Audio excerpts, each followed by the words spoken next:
Ang unang sulat ni Pablo sa mga taga-Tesalonika, unang kabanata. Mula kina Pablo, Silas at Timoteo, para sa iglesia sa Tesalonika, mga hinirang ng Diyos Ama at ng Panginoong Hesukristo.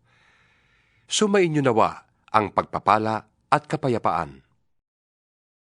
Lagi kaming nagpapasalamat sa Diyos dahil sa inyo, at tuwin ay kasama kayo sa aming mga dalangin.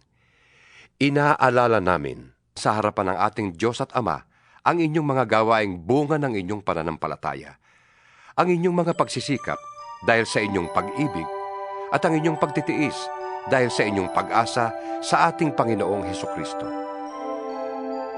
Nalalaman namin, mga kapatid, na kayo'y pinili ng Diyos na nagmamahal sa inyo.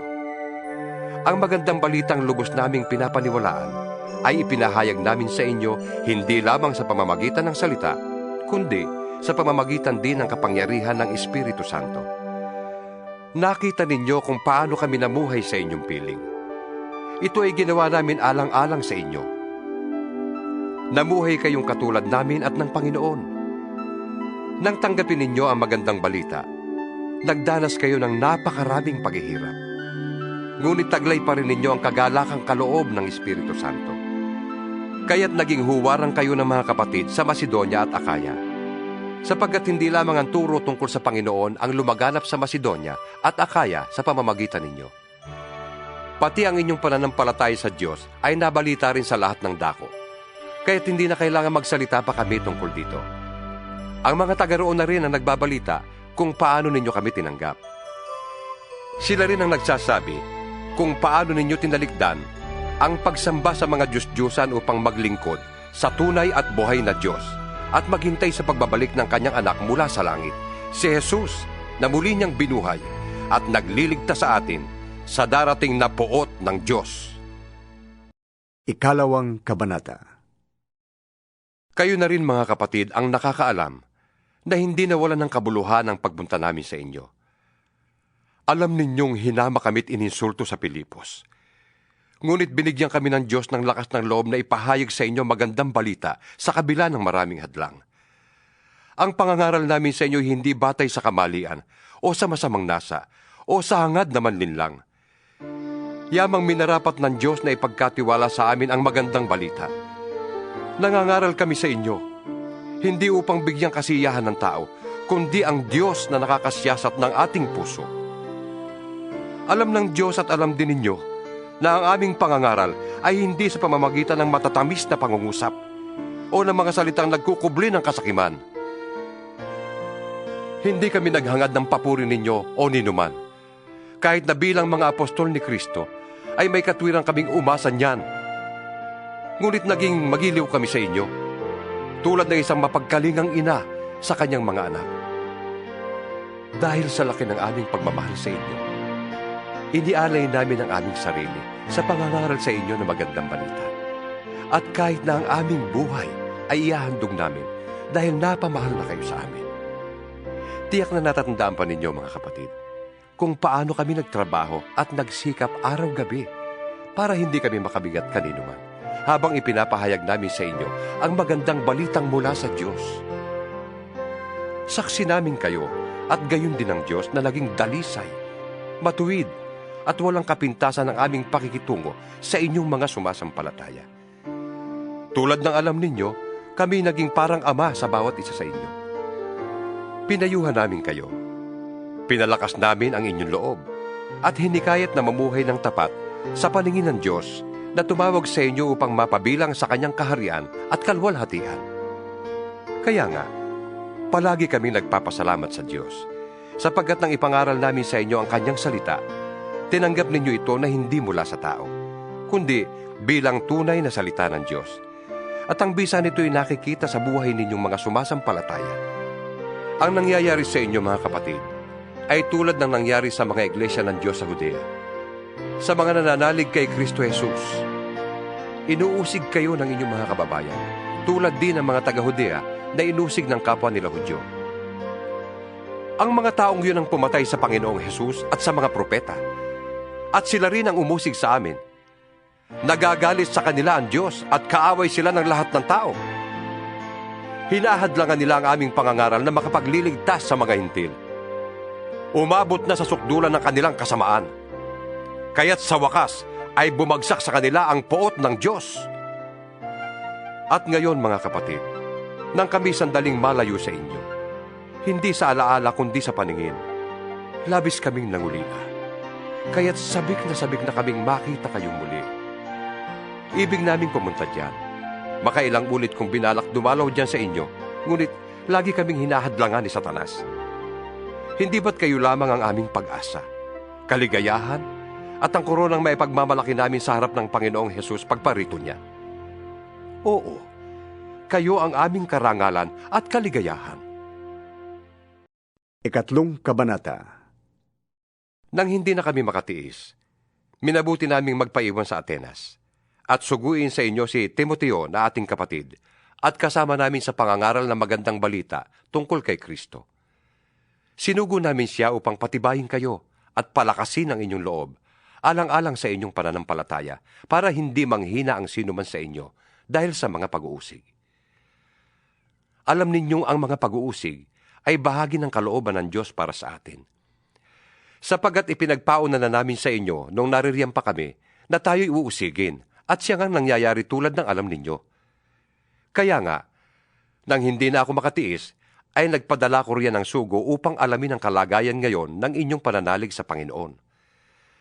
Nag-aalala ako na baka nalinlang na kayo ng dyablo, at kung magkagayoy mawawala ng kabuluhan ang aming pagpapakahirap. Ngayon ay nakabalik na rito si Timoteo, at magandang balita niya tungkol sa inyong pananampalataya at pag-ibig. Ibinalita rin niya sa amin na lagi ninyo kaming naaalala at malaki ang pananabik na makita kami, gaya ng pananabik naming makita kayo. Mga kapatid, dahil sa inyong pananalig kay Kristo, ay naaliw kami sa gitna ng aming pagkabalisa at mga hirap. Nabuhayan kami ng loob dahil sa inyong pananatiling matatag sa pananampalataya. Paano kaya namin mapasasalamatan ng sapat ang Diyos dahil sa kagalakang natamo namin dahil sa inyo? Mataimtim naming idinadalangin araw-gabi na kayo'y muli naming makita at lalo pang mapatatag sa inyong pananampalataya. Loobin nawa ng ating Diyos at Ama at ng ating Panginoong Hesus na makapunta kami diyan sa inyo. Palaguin nawa at pasaganain ng Panginoon ang inyong pag-ibig sa isa't isa at sa lahat ng tao, tulad ng pag-ibig namin sa inyo.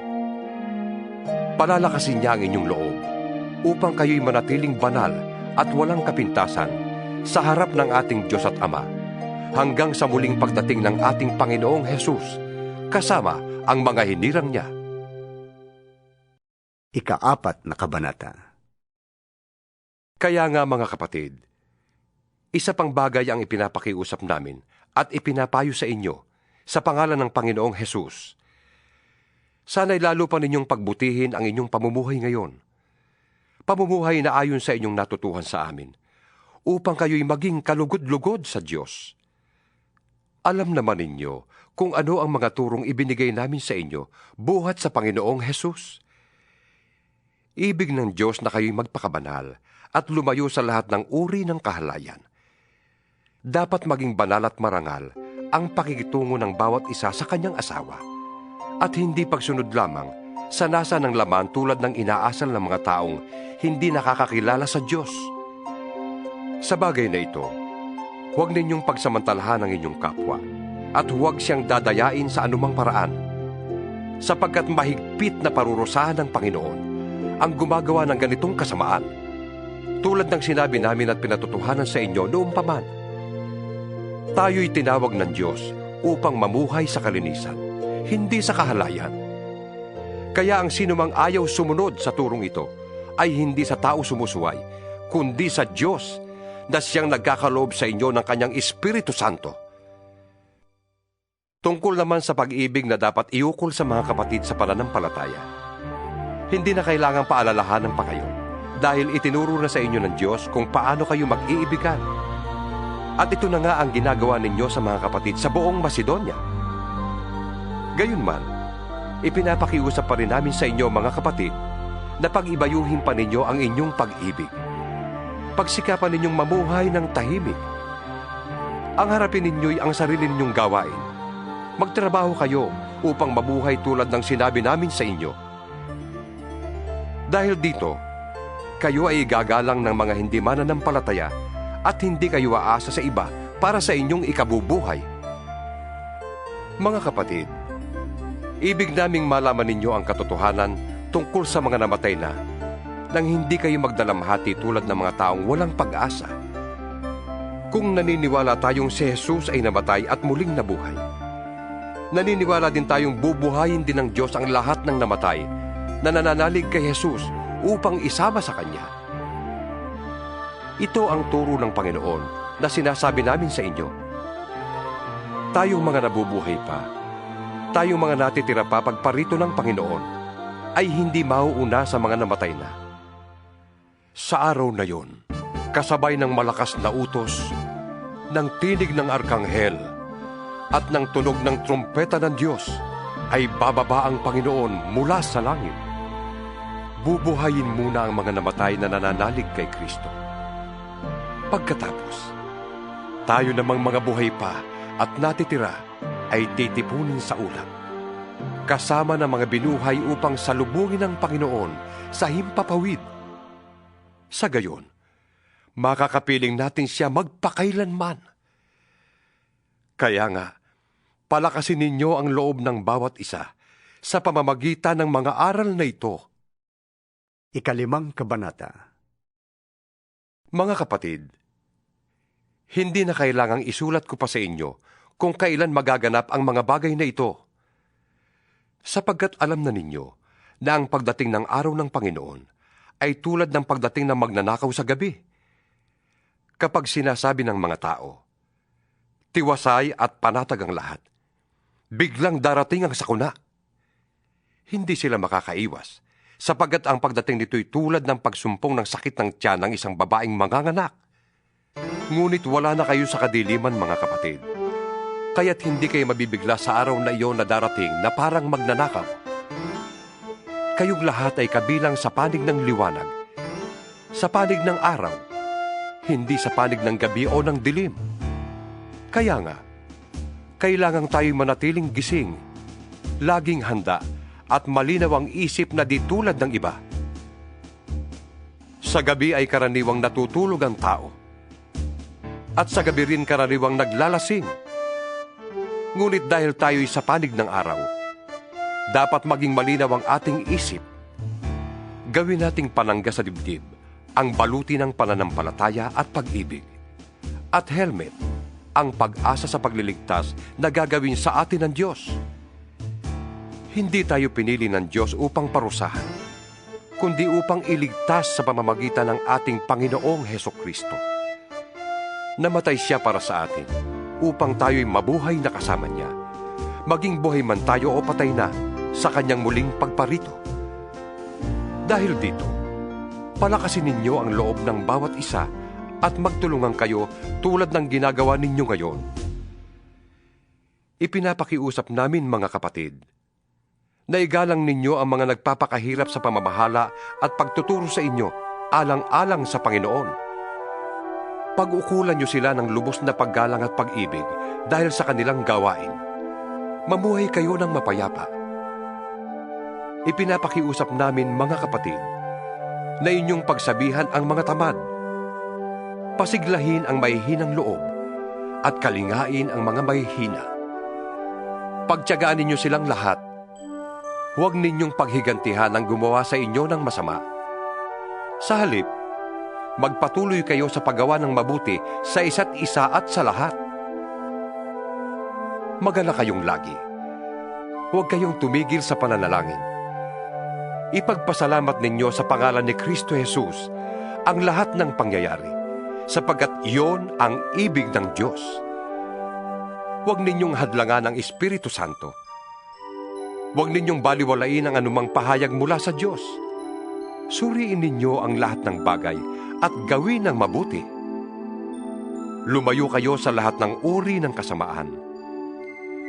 Naway lubusan kayong gawing banal ng Diyos na siyang nagbibigay ng kapayapaan. At naway panatilihin niyang walang kapintasan ang buo ninyong katauhan. Ang espiritu, kaluluwa at katawan hanggang sa pagparito ng ating Panginoong Heso Kristo. Tapat ang tumawag sa inyo at gagawin niya ang mga bagay na ito. Ipanalangin din ninyo kami, mga kapatid. Taus-puso ninyong batiin ang mga kapatid. Ipinapakiusap namin sa inyo sa pangalan ng Panginoon na basahin ang sulat na ito sa lahat ng mga kapatid. Sumainyo nawa ang pagpapala ng ating Panginoong Heso Kristo